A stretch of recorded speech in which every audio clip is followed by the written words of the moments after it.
Hi, I am Martijn, your guide in Warsaw. Poland's vibrant capital, where history and modernity collide. I show you the best things to do in Warsaw during my 3 days visit.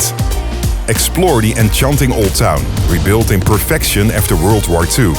Stroll through the majestic royal castle. Pay homage to Chopin's heart at the Holy Cross Church. Soak in breathtaking views from the Palace of Culture and Science. And wander through the lively streets filled with art and culture.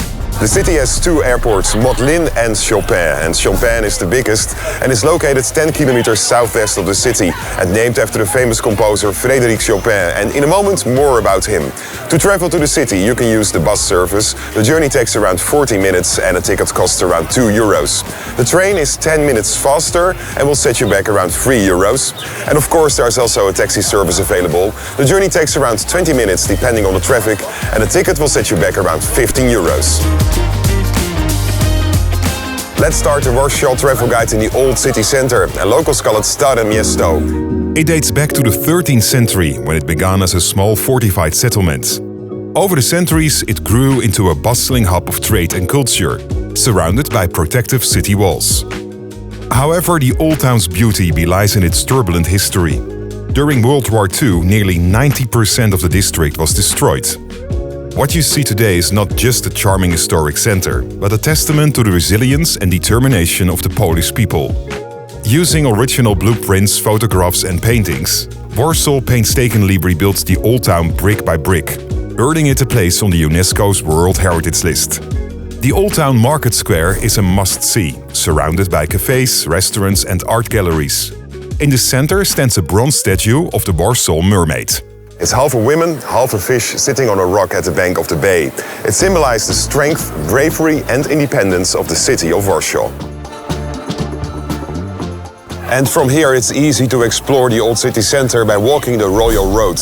It's called that way because it connects several royal buildings. A good starting point is Castle Square. It's an historic and iconic public square in town, and one of the most significant and popular spots in the city. Here you also find the Royal Castle. Once it was the residence of Polish monarchs, and it was heavily damaged during World War II, but it has been precisely reconstructed to its former grandeur.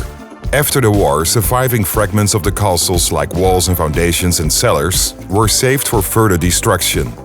And in the 1970s they started the reconstruction of this castle. Some of the art and statues you see inside were kept hidden during the war. The next spot on the Royal Road is St. Anne's Church. It was founded in 1454. Over the centuries, the church has been remodeled several times, reflecting different architectural styles like Baroque after the 17th century renovation and neoclassical in the late 18th century. I'm still on the Royal Road with so many beautiful buildings. For example, the Presidential Palace. It holds significant historical and political importance of Poland. There was major damage to the palace during World War II due to bombings, but it was reconstructed later. Since 1994, it has served as the official residence of the President of Poland. And this is the spacious Piłsudski Square in the city center. Here you will see the grave of the unknown soldier. It's a symbolic and significant war memorial dedicated to the unknown soldiers who have fought and died for Poland's freedom and independence throughout history. The grave was inaugurated on November 2nd, 1925, with the remains of an unidentified soldier brought back from a battle in 1918.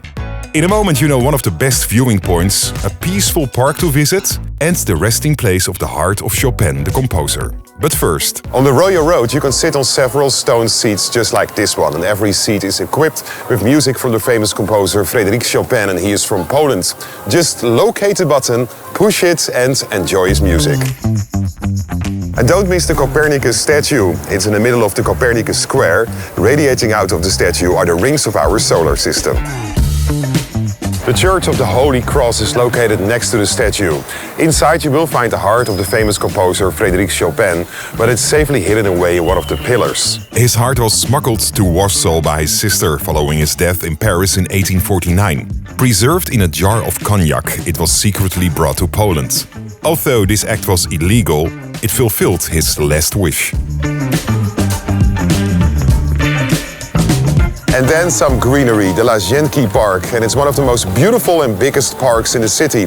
When you compare it to soccer fields, it's around 125 fields, so it's really big. One of the main attractions is the Palace of the Isle. The palace originally began as a bathing pavilion in the late 17th century. In the 18th century, the last king of Poland transformed it into a luxurious summer residence. In the park you can also find the Chopin monument. It's a statue dedicated to the famous composer. In a moment you know a great museum to visit, but first the Palace of Culture and Science.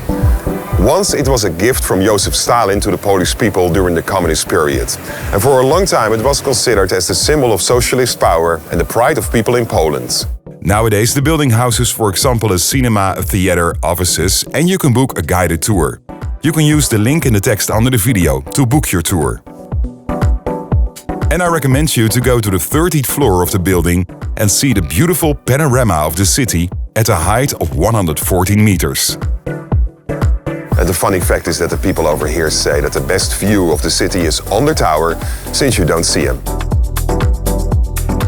In a moment, more about one of the largest rooftop gardens in Europe, which is not known by the big public. But first, the Uprising Museum. The museum is a tribute of Warsaw's residents, to those who fought and died for an independent Poland and its free capital. There are exhibits over several floors, containing photographs, audio and video, interactive displays, artifacts, written accounts, and other testimonies of how life was during the German occupation of Warsaw, the uprising and its aftermath. The city houses a leading university and it's located in the heart of the city center. The reason I mention this is because they built a rooftop garden on the ceiling. It's a kind of hidden gem and you can visit it completely free of charge.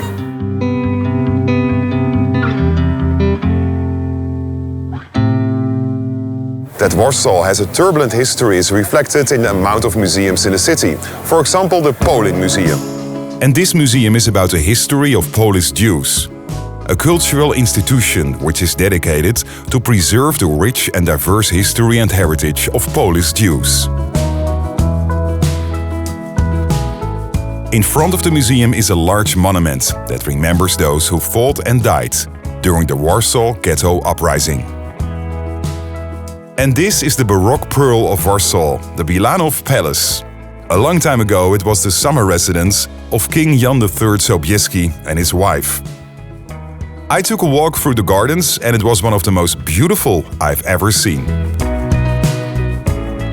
What is the best time for a visit? I think May, June, September or October, when the weather conditions are most favorable in Poland.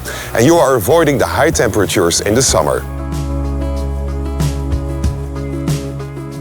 Please give a thumbs up, thank you so much, when you like this Warsaw Travel Guide. And if you don't want to miss new episodes, just subscribe on my YouTube channel. It's totally free and it enriches your view on the whole world. Tot ziens. Ciao. Hasta luego.